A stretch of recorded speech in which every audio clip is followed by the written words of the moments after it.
आइए तो मैं अब आपको बता रहा हूँ गौतम बुद्ध के अंतिम समय के बारे में, है ना, कि अंतिम समय में आखिर क्या हुआ, उनकी मृत्यु कैसे हुई, है ना।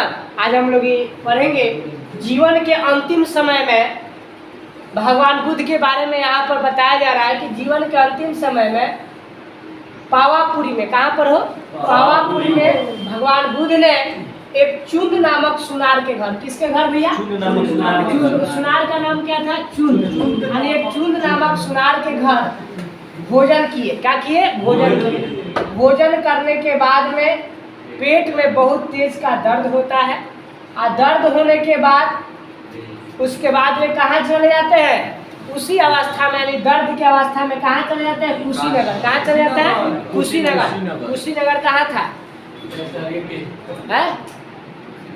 अरे नेपाल के साइड में, यूपी की साइड में है ना कुशीनगर, वहीं पर चले आते हैं। वहाँ पर देखिएगा, यहाँ पर एक चीज़ मैं आपको बता रहा हूँ। कुछ विद्वान जो कहते हैं कि चुंद के यहाँ वो मांस खाने से पेचिश हो गई थी, ध्यान समझिएगा। कुछ विद्वानों का मानना है कि जो गौतम बुद्ध ने चुंद नामक सुनार के घर क्या खाए थे, मांस खाए थे। क्या खाए थे, मांस खाए थे, और मांस खाने की वजह से पेट में क्या हो गया था, पेचिश हो गया था, और पेचिश के कारण उनको क्या हुआ, दर्द हुआ। और इसके बाद में वो ऐसे कुशीनगर में गए, और जाने के बाद कुशीनगर में 483 ईस्वी पूर्व में, याद रखिएगा ये जो ईस्वी पूर्व दिया है 483, मतलब 483 ईस्वी पूर्व में, यानी उस समय उनकी उम्र था, वो 80 साल का हो गया था, और 80 साल की उम्र में उनकी क्या हो जाती है, मृत्यु। और यहाँ पर देखो देखो VVI टॉपिक है, जो उनका मृत्यु होता है बुद्ध भगवान का, तो मृत्यु को किस नाम से जानते हैं, महापरिनिर्वाण। क्या नाम से, महापरिनिर्वाण। याद रखिएगा, महापरिनिर्वाण, यानी गौतम बुद्ध के मृत्यु की घटना को, यानी मृत्यु जो हुआ उसको किस नाम से जानते हैं, महापरिनिर्वाण के। और आपको इस टॉपिक में बताए थे, यानी गौतम बुद्ध के, है ना, गृह त्याग की घटना को महाभिनिष्क्रमण के नाम से जानते हैं। और गौतम बुद्ध ने अपना पहला जो उपदेश दिया उसको धर्म चक्र परिवर्तन के नाम से जानते हैं। याद रखिएगा, ये तीनों टॉपिक में से एक न एक आपके एग्जाम में पूछेगा ही पूछेगा, बहुत इंपॉर्टेंट, ठीक है।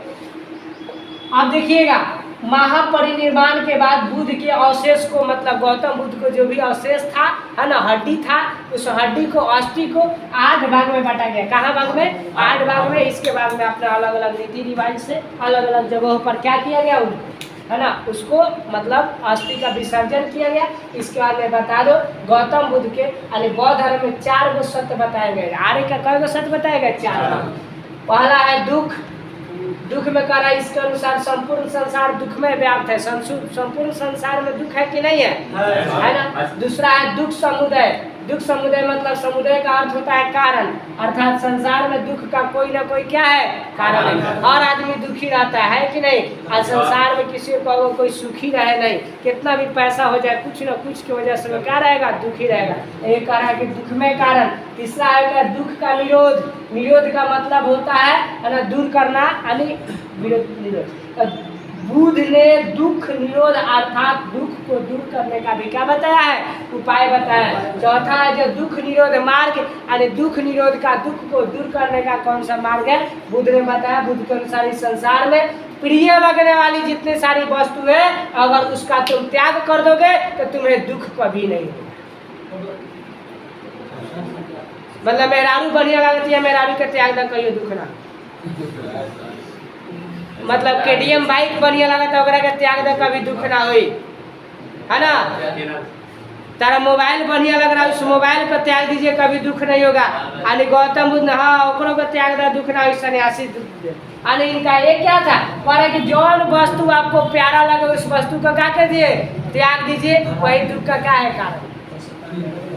समझ रहे हो, देखो बुआ मुखिया। अब करा बुद्ध के अनुसार अष्टांगिक मार्ग का पालन करने में दुख का निवारण सब। अष्टांगिक मार्ग का मतलब होता है 8 गो मार्ग। अष्टांगिक मतलब 8 गो हमको बताया गया। अष्टांगिक, अष्ट मतलब 8 होता है।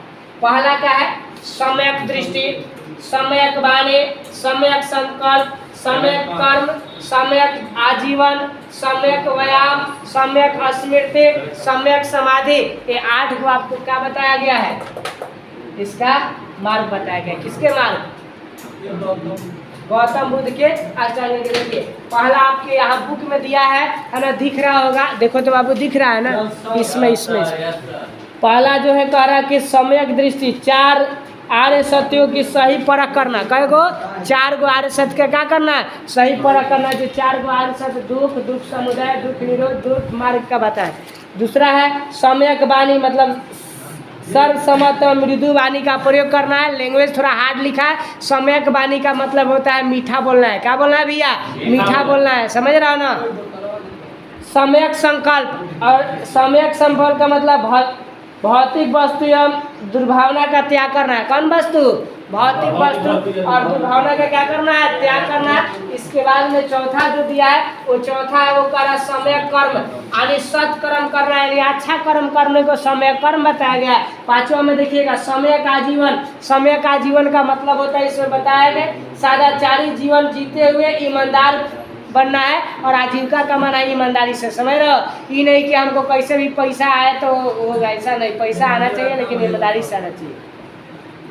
सम्यक व्यायाम, यानी विवेकपूर्ण प्रयत्न और बुद्धि विचार करना ही, अशुद्ध विचारों का त्याग करना ही क्या कहलाया गया है? विचार, सॉरी व्यायाम कहलाया गया है। यानी कि एक्सरसाइज करने को नहीं बताया गया है। मतलब अच्छा कर्म कीजिए और जो बुरे जो कर्म है उसको त्याग दीजिए। इसको क्या बताया गया? सम्यक व्यायाम। इसके में सम्यक स्मृति बताया गया। सम्यक स्मृति में अपने कर्म के प्रति विवेक और सावधानी को क्या करना चाहिए? हमें हमेशा याद रखना चाहिए, स्मरण करना चाहिए। इसको बताया गया।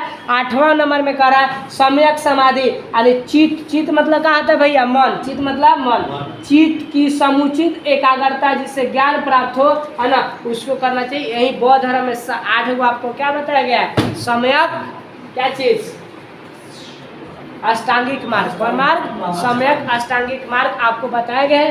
पुनः मैं आपके लिए VVI टॉपिक लेकर आऊँगा। तब तक के लिए बहुत बहुत धन्यवाद।